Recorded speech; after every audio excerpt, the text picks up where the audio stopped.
Hey y'all, it's Megan. Welcome back. Glad you're here today. If you're new to the channel, welcome. If you've been around for a while, I'm glad you're back. So today we're down here picking some tomatoes. Gonna make us some spaghetti sauce. But I need some advice on something, and I'm gonna see if y'all can help me out a little bit. I think I have a turtle problem. Just about every other tomato I find has got a bite taken out of it. Here, put it in there. So we're not gonna waste them. We're making a bucket to go take to the chickens and the pigs. Quit, don't squish it. That's gonna go to the chickens and the pigs, but I'm having to throw away all these nice tomatoes that have just like a bite taken out of them. And some of them have more than that eat off of them, and it looks like a turtle to me. How do you prevent that? Like, I've never had this problem, so how do you keep turtles from eating your tomatoes? Please leave it in the comments, let me know. I'm struggling because I have picked as many bit tomatoes as I have good tomatoes. So it's like some of it's pretty fresh too, and I don't see a turtle anywhere in here. So I don't know. Y'all tell me what you think about that. Look at this. Here's another one. It's like had a bite taken out of it all the way around the bottom. And right here's a green one that looked like it bit that one too. And right there, it's a little discouraging, guys, but you can't let stuff like this get you down. You just gotta learn from it. And I'll show you something else down through here. Remember my big, beautiful plants that were all standing up? One of my strings broke and they all fell anyway. So, no, next year to use a thicker string. Hopefully that'll solve that problem. Spent a lot of hours down here tying these up. That's just part of it. Can't let it discourage you. So my thing is though, if it is a turtle, which I'm pretty sure it is, this tomato, I mean, I understand if it's these tomatoes on the ground, but this one I feel like is up too high. It's at least a foot off the ground. So maybe it's a really big turtle. I don't know. Yeah, piggies. Turning rotten tomatoes into pork. One pig at a time.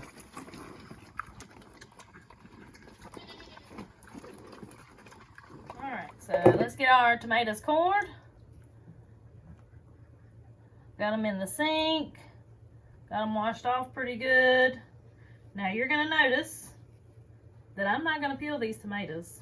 I know that goes against like everything you ever read anywhere, like you gotta blanch and peel your tomatoes. Well, one year, a few years ago, y'all, I was in a hurry. It was something, I can't remember now. And I said, shoot, I'm just gonna try it. I blend them up in this food processor anyway. So I gave it a try. And y'all, this is just me. You know, it may not work out for you, but you can try it. I couldn't tell a difference. Couldn't tell a difference in the peeled tomatoes and the not peeled tomatoes.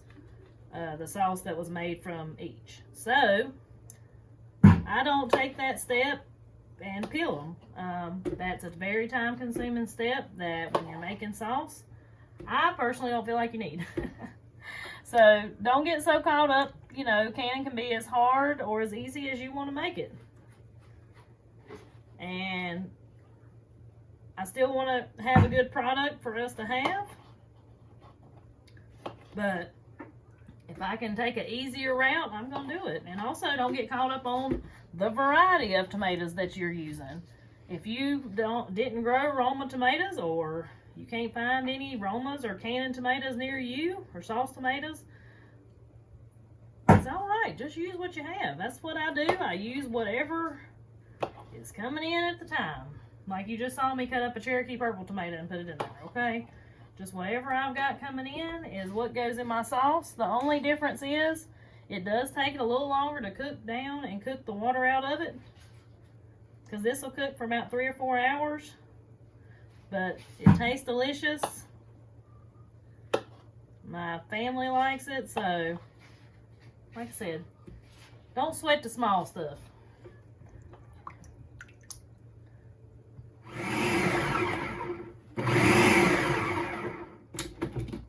So no huge chunks in there. Now you can cut these by hand if you want. If you like chunky tomato sauce, I do not. We like ours pretty smooth. So, you know, that's pretty smooth, no big chunks. I'm gonna pour it in my big pot over here. I don't have any heat on just yet. I'm gonna wait till I get all these cut up and in there. Went ahead and cut my heat on low. Now we're gonna cut up a pretty good sized onion.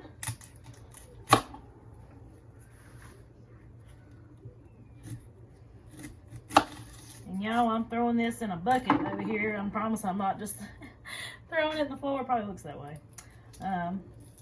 This will go to my little chickens. They'll be appreciative of all this goodness right here that they're going to be getting. So, but I'm going to put all this in my food processor. Some people might be cringing at that, but that's just the way I do it. You can saute your onions and garlic beforehand, before you pour them in there if you want. I'm just going to go ahead and just throw them straight in there, because like I said, this is going to cook for a good long while.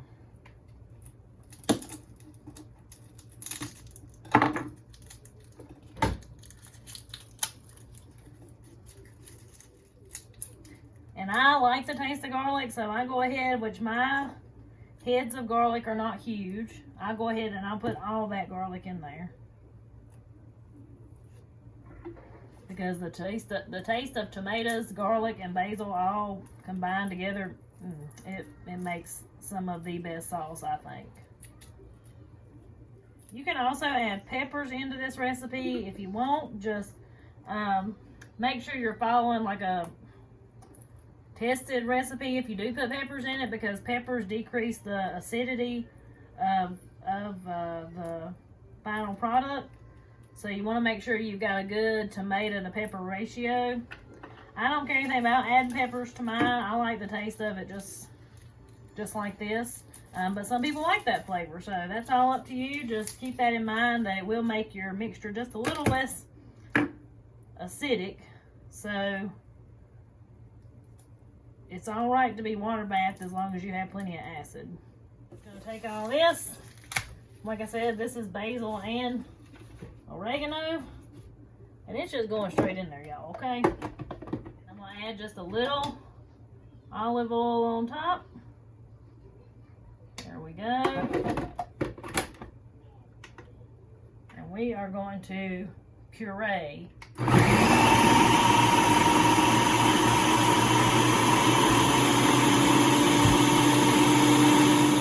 All right, my mixture is pretty much done. Going into my tomatoes. I see any stems like that, I just pull them out if they didn't get chopped up good.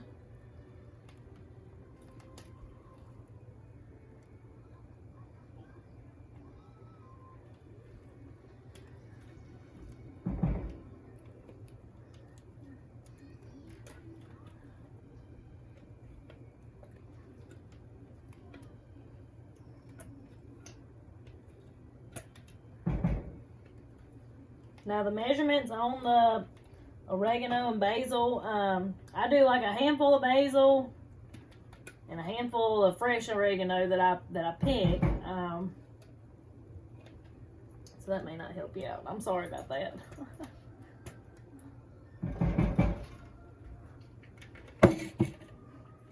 We're just gonna mix that in.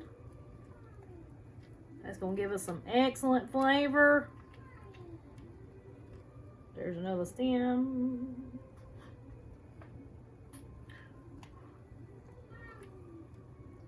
We're gonna do a good helping of salt. I would say at least about a tablespoon, if not a little more. It's more salt and pepper to taste.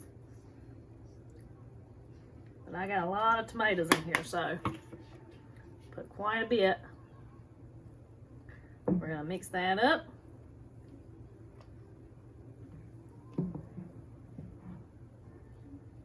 Golly, this already smells good and it ain't even really started cooking yet.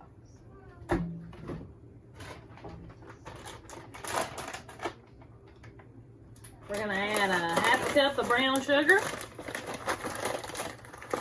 You can use sugar substitute, white sugar. I like to do the brown sugar, so I'm gonna do a half a cup of brown sugar.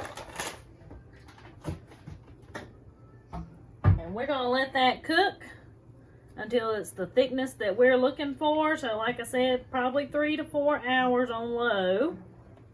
I'm gonna let it just do its thing.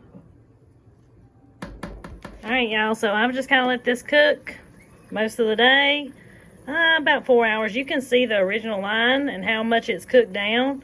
It is about to the thickness that I like. See there? Still got quite a bit of juice in it, but that right there is about how I like it. And also, the longer you let your sauce cook, the more flavorful it's going to be. So I'm ready to get this in some jars. All right, so I'm just going to dip this out into my clean jars. Look at that beautiful sauce. And y'all, I wish you could smell my house right now. This sauce smells just amazing. Spaghetti sauce is very forgiving.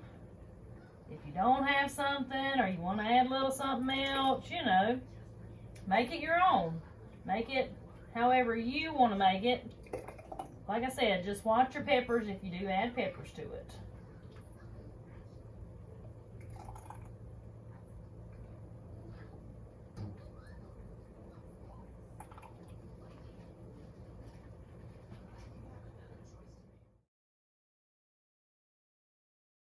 I don't add any salt or anything to it, you know, besides what I had put in there when it started cooking. I don't add any extra in the jar or anything.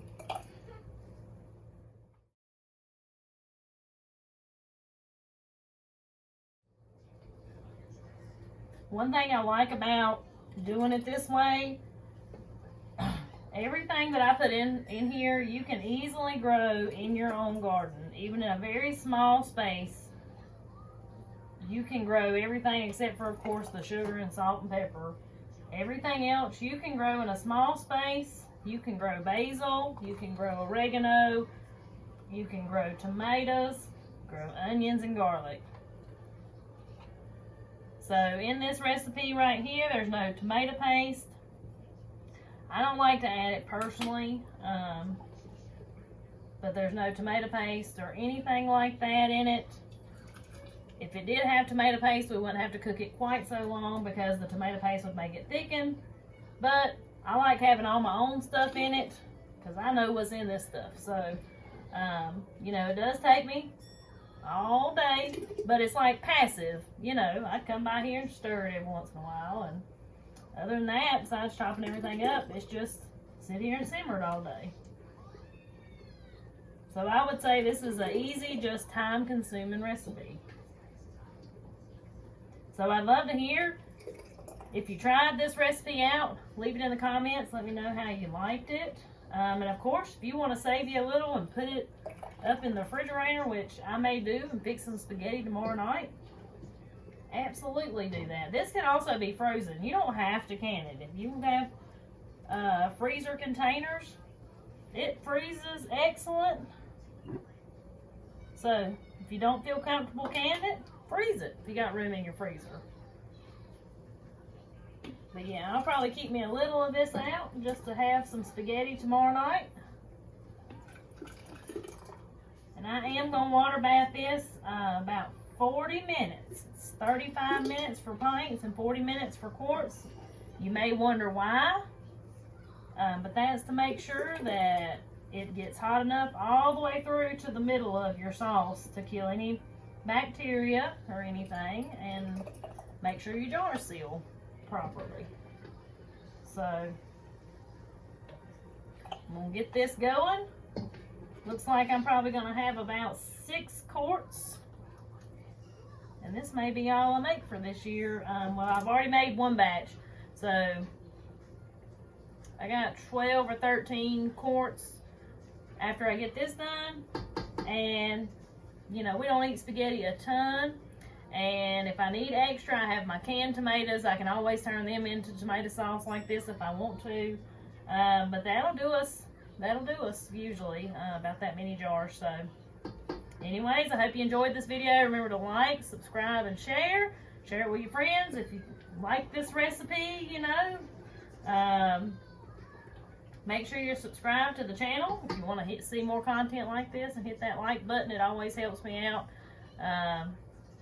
you know, here on the channel. So anyways, I'll talk to y'all next time.